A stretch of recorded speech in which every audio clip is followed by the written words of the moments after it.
अब मैं दावत देती हूँ शोभा हिफ्ज़ से मोहम्मद उकाशा को कि वो आकर हमें अपनी प्यारी आवाज़ में तिलावत कुरान पाक सुनाएं।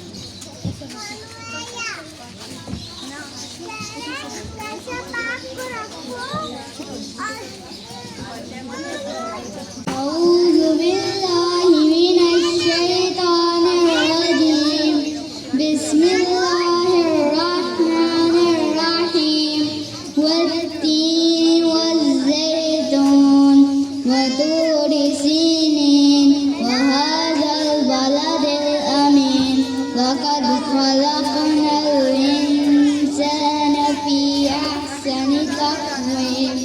ثم رددناه أسفل سافلين إلا الذين آمنوا وعملوا الصالحات فلهم أجر غير ممنون فما يكذبك بعد بالدين أليس الله